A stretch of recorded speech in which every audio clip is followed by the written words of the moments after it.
Here.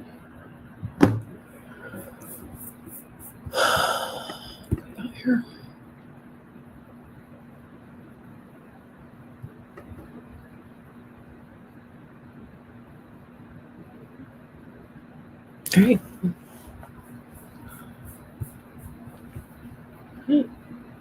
Hey, everybody.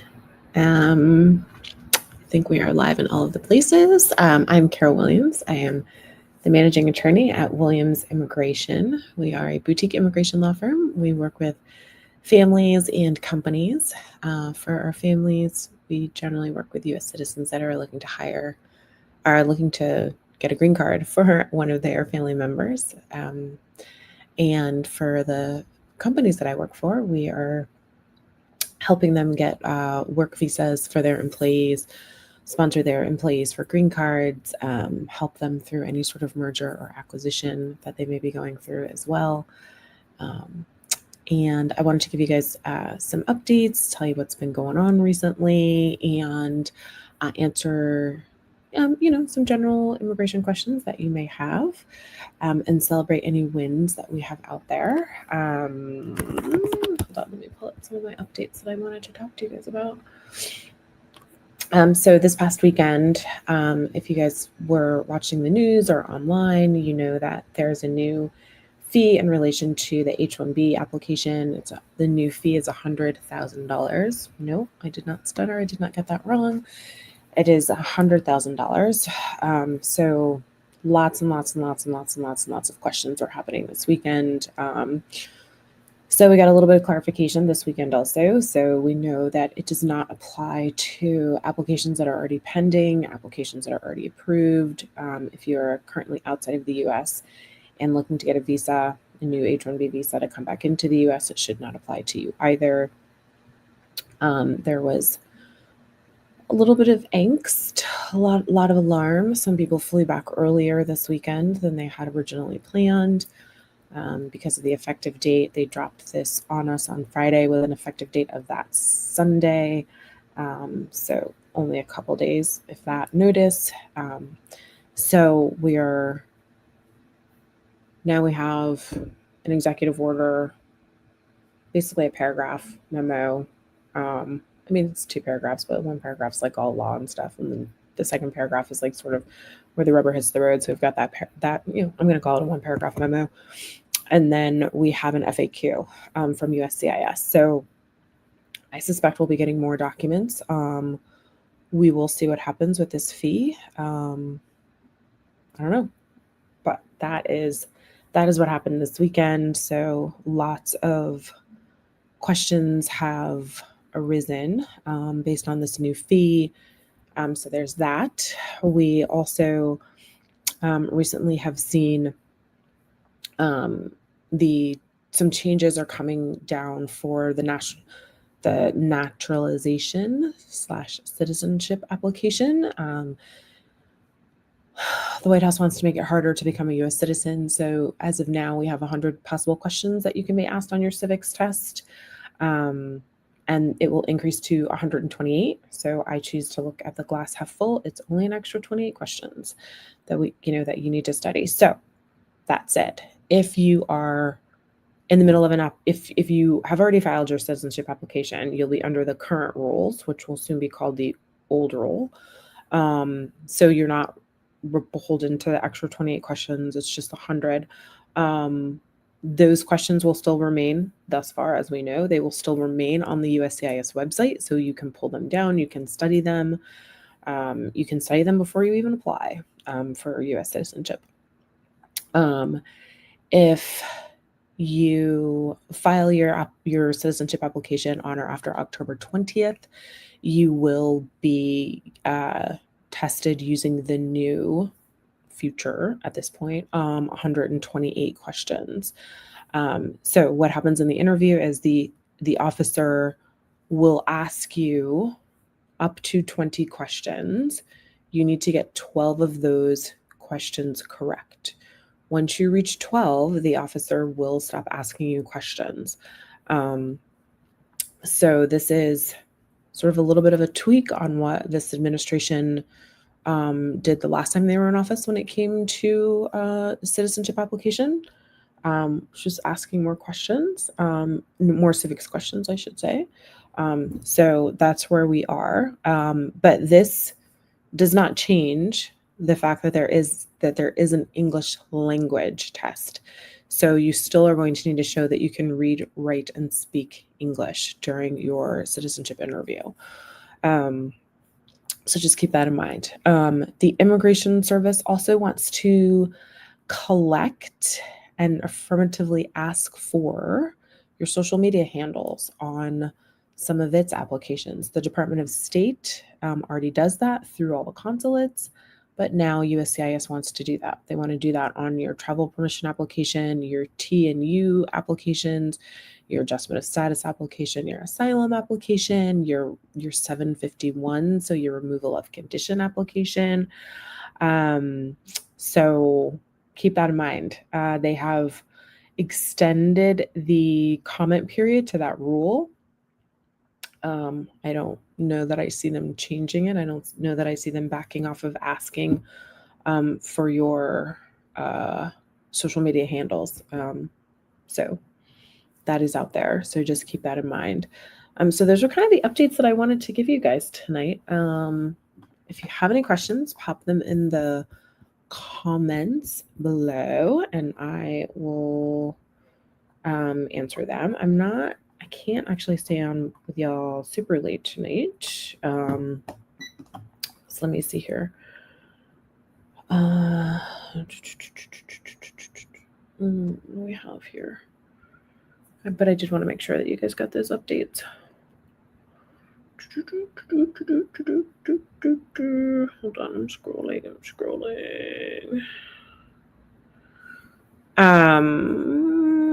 How long are I-730s taking? I don't know. What I would do is look at the USCIS website. Hold on. I'm actually going to look right now because I don't know. But if you look on the USCIS website, they actually tell you what their current processing times are. And they don't actually handle it. Refugee and asylum petitions.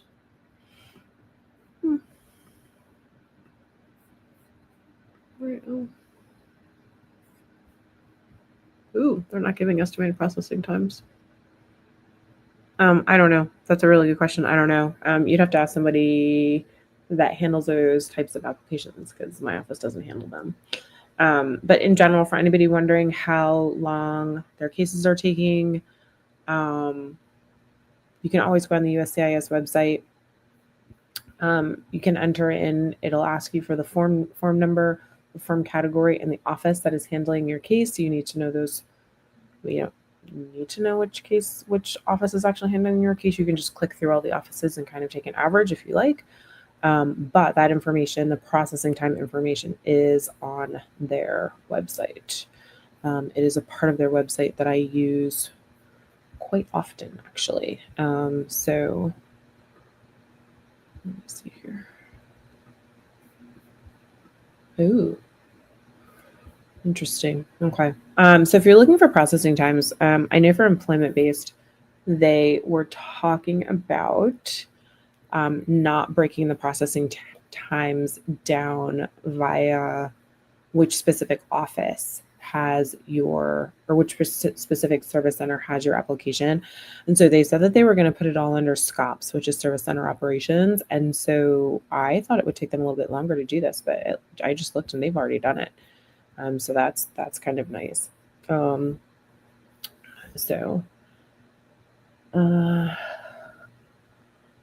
is saying their I-130 has been a long time. Long is relative, and it depends.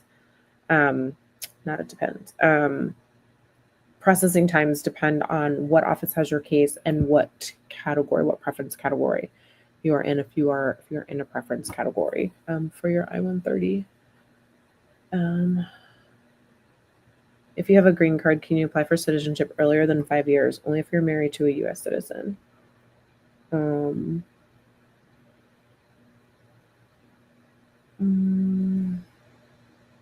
I petitioned for my husband's I-130 overseas. I never got the approval yet. Looks like he filed September of 2024. That doesn't really tell me if you're in a preference category or not. So again, processing times depend on what's your preference category. But that is something that those processing times are on the USCIS website as well. So I would check there, but the ones I'm seeing are usually for U.S. citizens filing for their spouses. And those are I've had them take about a year now, about 12 months-ish. So sometimes longer, sometimes shorter, but usually within about that time frame.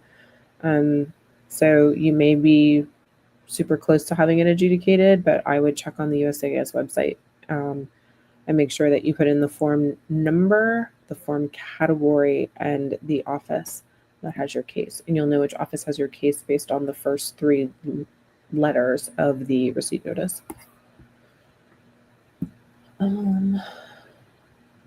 Asylum has been pending for over 3 years. What should I do? My office doesn't handle asylum work. I wouldn't even know where to begin. I would say have a consultation with an attorney that handles asylum cases, and they would be able to tell you what some realistic options are given your current wait time.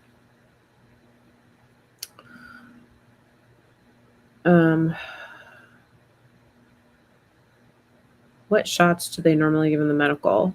So you can actually pull the medical up on the USCIS website under forms. I think it's super important that you guys know how to use the USCIS website. There's a wealth of information on this website. And I often have people tell me that they don't understand how to use it. But for the life of me, the medical form is escaping my brain. The numbers. But they give sort of the standard panel. Although I guess that doesn't really help you. Hold on. Let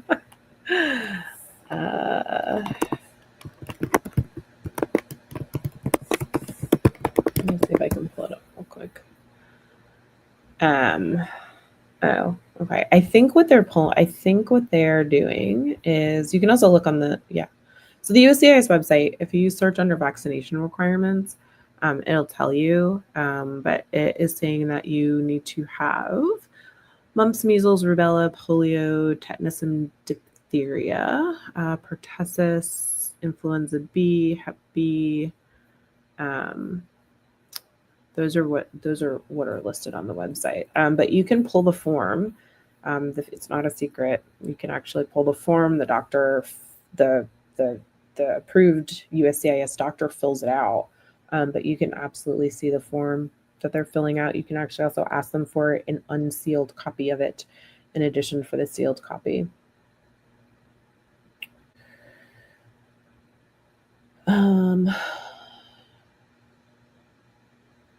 I just submitted an expedite for my daughter's I-130 and extra evidence. Any advice? I don't know why you submitted an expedite. I don't know the reasons behind the submission for expedite, but if you've submitted for an expedite, you're saying you just submitted it, then I would wait and give them a chance to take a look at it and see if they're going to approve it. But let me tell y'all something about requesting expedites from USCIS or requesting expedites from a consulate. The USCIS especially works on a first in, first out basis. So in an ideal world, when they say that, applications get put into an order based on application type, and they are processed in that order. When you ask for an expedite, depending on the type of case you're asking them to be expediting, you are asking to be jumped ahead of what could be thousands of people. Truly, it could be thousands of people. So the Immigration Service takes that very, very seriously. And so expedites are hard to get. I'm just being honest with you. Expedites are not easy. They are very hard to get because they understand that they are jumping you ahead of thousands of people in some cases. So If you've submitted your request for expedite, I would say wait and give them an opportunity to actually look at it. They get expedite requests every day. So those are hard. They're hard to wait for, but you have to give them a chance to actually look at what you have submitted in your expedite request. Let's see here.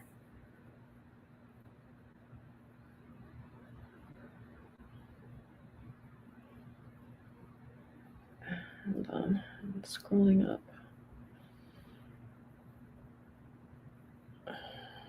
There we go. Do I think PIP for military family members will get taken away with this new administration? I have no idea. They haven't. It's not something that they've specifically mentioned, but I don't know whether that's on their radar or not. I have no. My crystal ball tells me 0 on that, unfortunately. Let's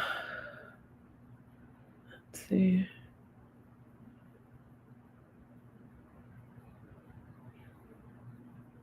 Someone is asking if they should be honest in their application. That answer is always going to be yes. That answer is always going to be yes. Oftentimes, it is the act of lying that harms your application more than what you want to lie about. That is not to say that what you desire to lie about is not serious. But you cannot change your facts. And if you lie about your facts, then that could present another issue. So I would not lie to the federal government on my application.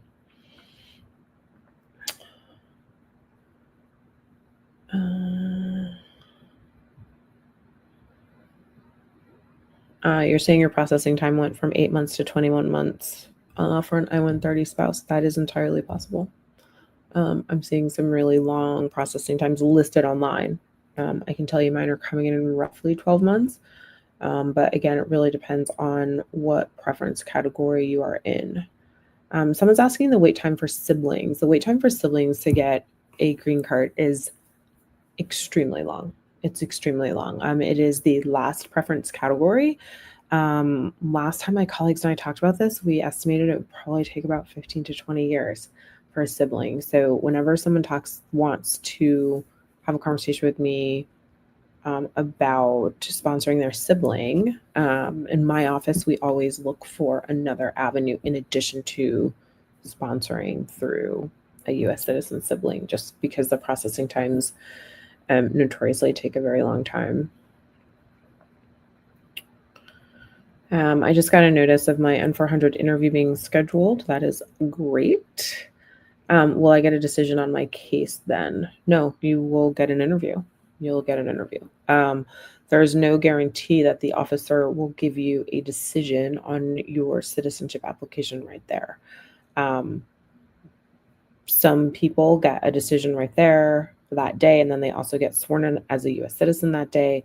Some people can get a request for information that day. They can get a request for information after the interview. It depends. But you are one step closer to being a U.S. citizen, so congratulations on getting an interview notice. That's awesome. Let's see. What else do we have here?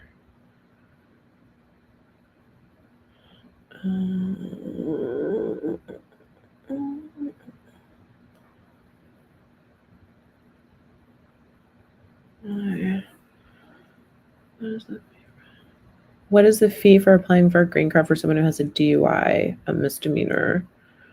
Well, the filing fee is going to be the same across the board. Like, it doesn't matter. The filing fee is going to be the same, the same green card filing fees. If you want to work with an attorney, those attorney's fees are going to be different based on the attorney that you speak with. How long does it take for NVC to approve an expedite request? Honestly, I have no idea. I haven't filed an expedite request with NVC, and I can't tell you how long. Expedites are super hard to come by. So I don't know how long it takes them to approve it. What I say to people about expedites is understand that when you're asking for an expedite, because things are done first in, first out, because things are done based on the availability of the visa bulletin, that when you ask for an expedite, what you are really asking for is to take your case ahead of what could be thousands of other people who are in line before you. That is something that Department of State, consulates, NVC, and USCIS take very, very seriously. So while I understand that everybody that asks for an expedite thinks that their case merits an expedite, understand that NVC, USCIS, State Department, and the consulates may not necessarily agree with you. They may not necessarily agree that your facts merit being jumped ahead of thousands of people. I don't mean to be a Debbie Downer about expedites, but expedites are hard to come by. So to be honest with you, I haven't done an expedite through NVC in, I can't remember the last one I did.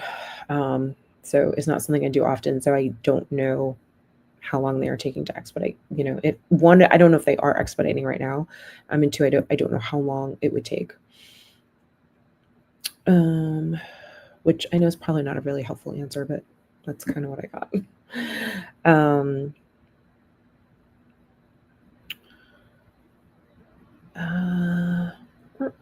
I lost it.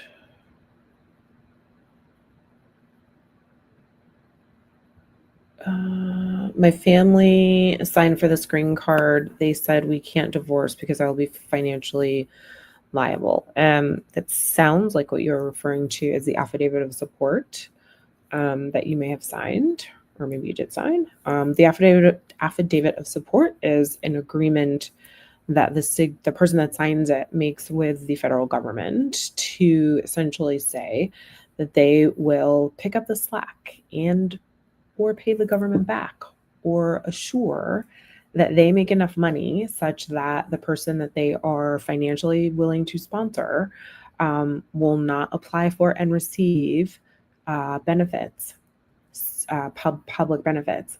So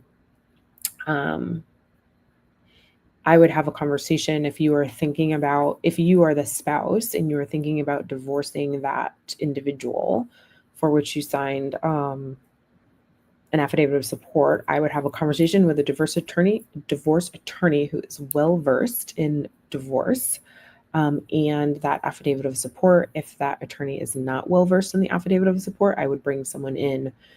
I would ask them to bring in an immigration attorney that they routinely work with who is well versed in the I-864 and what it means when they are getting divorced. Different courts look at that affidavit of support a little bit differently. So that is what I would recommend for that. Back up. Is there any chance my husband can get an approval with a misdemeanor on his record? I don't know what your husband applied for, so I don't, I have very little context here, but I will say this: when an applicant / beneficiary / foreign national / intending immigrant / employee has a criminal history, it is always important to have a conversation with an immigration attorney so that they can do an analysis of the crime that was done and how that may or may not impact an immigration case. Just because something is a misdemeanor in a state court does not mean that it will be considered a misdemeanor and a non-issue for immigration. People tell me that all the time. They say, "Oh, Attorney Carol, it was a misdemeanor. It's no big deal. We don't need to talk about it." Not the right answer. Not the right thing to say. It is a misdemeanor. It is something that we're going to have to talk about, and we're going to have to figure out how or if it will impact an immigration process. That is such a misunderstanding out there. And I don't know where, I have a feeling I know kind of where it comes from, but it's such a misunderstanding. Just because something is a misdemeanor in state court, or just because someone says, oh, that's not a big deal, in state court, it could have severe consequences in an immigration proceeding. And oftentimes you will find immigration attorneys and criminal attorneys work very, very closely together so that the immigration attorney can be proactive and look ahead for any possible issues with immigration cases, and the criminal attorney can really advise on the criminal aspect of it. And then the criminal attorney and the immigration attorney have a lot of conversation. So I don't know. The short answer is I don't know if your husband can get an approval with a misdemeanor on his record. I don't know what he's applying for. I don't know what the misdemeanor was. I don't know where the misdemeanor happened. I don't know what state it's in. And I don't know what that state's particular law says. All of those things need to be looked at.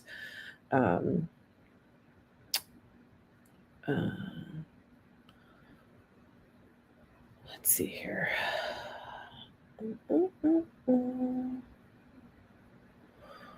Was scheduled I-130 and 45 interview for marriage. No RFE required. Should we upload more evidence? More evidence saying what, I guess is my question. I think people are really nervous and they want to throw everything at the immigration service that they have in terms of evidence, to say, hey, look at us, look at me. I should be approved, right? My rule of thumb is if they haven't asked for it, I'm not providing it. Because oftentimes, like, they have what they want, right? Like, they have what we've submitted. I like to give them a chance to look at it, right? And then if they want more, then they'll let me know, right? Then they'll send me a request for further evidence and they'll request more. But when they request more, they request very specific things, which tells me that they have at least looked at the application. So I'm not necessarily a fan of just uploading documents to be uploading documents. So it would really depend on why somebody wants to upload additional documents. But I personally am not a fan of just uploading documents to upload documents. I find that when people do that, they are nervous, they are impatient, they're tired of waiting, all of which I get, all of which I completely understand. But if immigration hasn't asked for anything, I'm inclined to just let it ride until they ask me for something. Because sometimes you can send in what you think might be great evidence, which may lead to a huge big old RFE. So sometimes just trying to be a little bit more patient and just waiting is better. Now, if there's a specific reason that you want to upload stuff, then that's a whole different conversation. But I generally, people want to upload because they're anxious and they're nervous and they want stuff done. And so that's not always the best strategy, or that is not always where the best strategies are made when you are anxious and nervous about things. Why do certain cases go faster than others? Certain cases go faster than others because people are in charge of the process. So if we have 5 different officers who are processing the same type of case, if one officer is out for vacation for 3 weeks because they have 3 weeks or use or lose, they're going to use their use or lose time. And guess what? Your application is not going to move. Whereas the other 4 officers are moving their cases along. If another officer gets sick for 2 days, guess what? Their cases aren't going to move for 2 days. If one officer applies for a new job somewhere within the government or somewhere within the same agency and leaves, it's going to take a while for that officer's cases to be reallocated to somebody else. Some cases take longer than others. Some cases are faster than others. Some cases are slower than others, because people are in charge of the process and people are a part of the process. Some cases take longer because they're more complicated. Like it is what it is, right? And I know I've had a lot of people call me, they're like, oh, my case is so easy. Oh, Attorney Williams, my case is so easy. Well, when I start digging into it, it's really anything but easy, right? So cases are going to take what they take. That is why the Immigration Service, for their processing times, when they tell us about their processing times, they say that the processing times represent 70 to 80% of the same case type that you are asking about. Because some cases take longer, some cases take shorter than than that published processing time. But people are a part of the process. Thus, it's not going to be this like rubber stamped robotic process. It is what it is. We got to kind of live by that sword and die by that sword. But on the other hand, some cases are approved, which in my experience in the past, maybe shouldn't have been approved. Maybe were like super hard. And I thought, I thought they would have had more questions for me on this one. Right. So that again is a benefit of not having sort of this robotic system. But no system is ever going to be perfect. So I hope that's helpful. You probably don't like that answer. No one ever likes when I say that, but that is always my answer. Let's see here.